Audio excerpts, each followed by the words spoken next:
जय श्रीमन नारायण।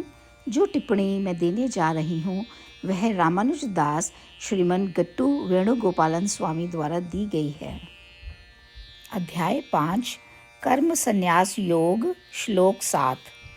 योगयुक्तो विशुद्धात्मा विजितात्मा जितेन्द्रियः सर्वभूतात्मा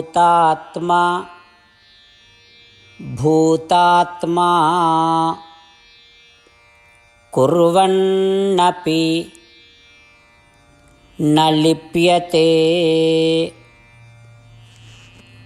ओम। गीताचार्य श्री कृष्ण परमात्मा अर्जुन सहित हम सभी को कर्म संन्यास योग की शिक्षा दे रहे हैं। परमात्मा कह रहे हैं, अर्जुन, तुम्हें कर्म अवश्य करना चाहिए। कर्म योग का अर्थ है निष्काम कर्म। निष्काम कर्म का अर्थ है यह स्पष्ट समझ होना कि मैं अपने शरीर से अलग हूँ और मैं जो भी गतिविधियाँ कर रहा हूँ वह परमात्मा को ध्यान में रखते हुए की गई हैं कि परमात्मा ही मुख्य करता है। यह परमात्मा का कार्य है और इससे मिलने वाले फल भी परमात्मा के हैं। इस स्पष्ट समझ के साथ की जाने वाली गतिविधियों को निष्काम कर्म या कर्म योग के रूप में जाना जाता है। अर्जुन, यदि यह कर्म योग किया जाता है तो मन शुद्ध हो जाता है। एक बार जब मन शुद्ध हो जाता है तो यह हमारे नियंत्रण में आ जाता है। यदि मन हमारे नियंत्रण में आ जाता है तो अन्य सभी अंग या इंद्रियां भी हमारी बात सुनेंगी। इस तरह यदि अंग या इंद्रियां, मन या मानस नियंत्रण में आ जाते हैं तो ऐसा व्यक्ति यह महसूस कर पाएगा कि सभी शरीरों में सभी आत्माएं उसके समान हैं। उस स्पष्ट समझ के साथ जो गतिविधियां की जाती हैं वे कभी भी बंधन का कारण नहीं बन सकती, क्योंकि कोई व्यक्ति आत्मा और शरीर को एक के रूप में नहीं देखता है, और क्योंकि वे आत्मा और शरीर के बीच अंतर देखने में सक्षम हैं, कर्म उसके लिए कोई बंधन का कारण नहीं बन सकता। इस प्रकार श्री कृष्ण परमात्मा हमें समझा रहे हैं कि कैसे सुनिश्चित करें कि हमारे कर्म हमारे लिए किसी बंधन का कारण ना बने। आइए हम सभी निष्काम कर्म करें या फल की आशा किए बिना कर्म करें। आइए हम सब अपने मन को शुद्ध करें और अपने मन को अपने वश में करें। ऐसा करने से आइए हम अपने सभी अंगों पर नियंत्रण प्राप्त करें और देखें कि सभी शरीरों में सभी आत्माएं मेरे जैसी हैं। परमात्मा की शिक्षाओं पर ध्यान करते समय आइए हम सभी परमात्मा के शब्दों को इस प्रकार दोहराएं। योगयुक्तो विशुद्धात्मा विजितात्मा जितेन्द्रियः सर्वभूतात्मा भूतात्मा कुर्वन्नपि न लिप्यते। श्रीमद् भगवद गीता का संपूर्ण सार श्री कृष्ण परमात्मा द्वारा अध्याय 18 के श्लोक 65 से 70 में 8 कार्य करने के लिए दिया गया है। श्री कृष्ण कहते हैं, मैं उन लोगों से प्रेम करता हूँ जो इन 8 बातों का पालन करते हैं। मैं उन भक्तों की हर तरह से रक्षा करूँगा। श्री कृष्ण परमात्मा द्वारा बोली गई संपूर्ण भगवद गीता को सुनने के बाद अर्जुन कहते हैं, करिष्ये वचनम तवा, जिसका अर्थ है, श्री कृष्ण, मैं वैसा ही करूँगा जैसा कि आप कहते हैं। यही कारण है कि श्री कृष्ण ने अर्जुन को सभी प्रकार की सफलताएं और विजय प्रदान की है।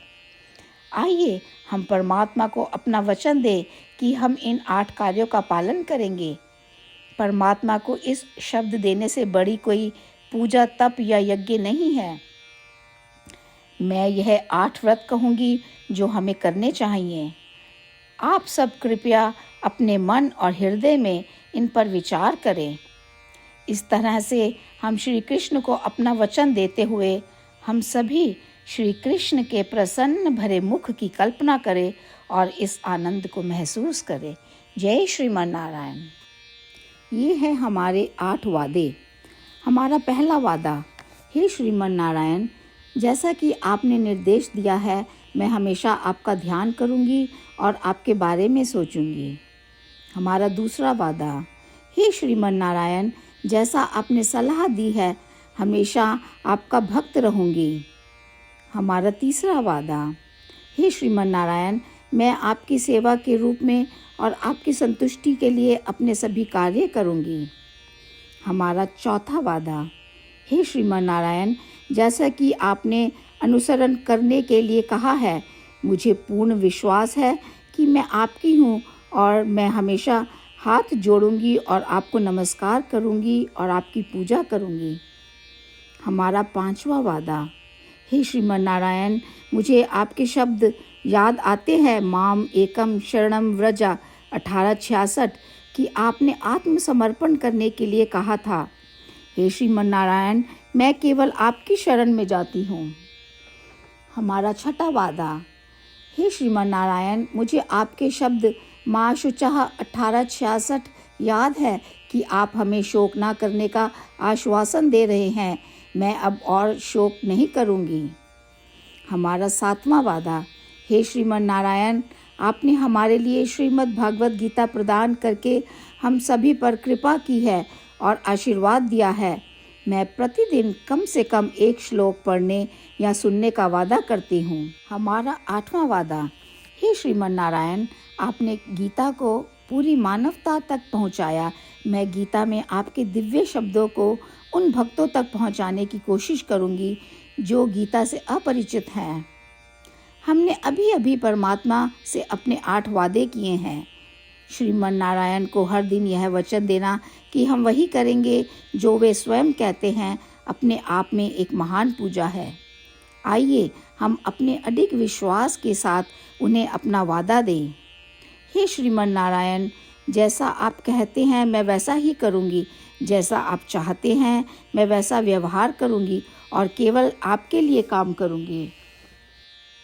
श्रीमन नारायण करिष्ये वचनम तवा, जिसका अर्थ है, श्रीमन नारायण, मैं आपके निर्देशों के अनुसार कार्य करूँगी। सर्वम श्री कृष्णा अर्पणमस्तु। जय श्रीमन नारायण। योगयुक्तो विशुद्धात्मा विजितात्मा जितेन्द्रियः सर्वभूतात्मा भूतात्मा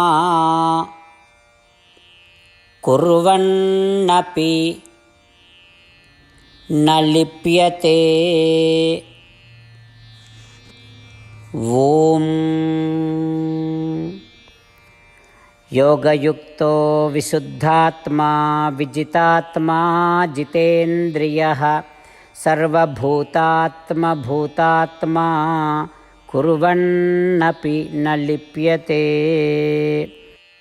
श्रीमन्नारायण करिष्ये वचनं तव। सर्वं श्रीकृष्णार्पणमस्तु। जय श्रीमन्नारायण। जय श्रीमन नारायण। सभी भक्तों से विशेष निवेदन, हमारे जीवन में सभी चीज़ों में हम तत्काल और प्रभावी परिणाम चाहते हैं। इसे प्राप्त करने के लिए प्रतिदिन 1 मिनट व्यतीत करें और नारायण अस्त्रम पढ़ें।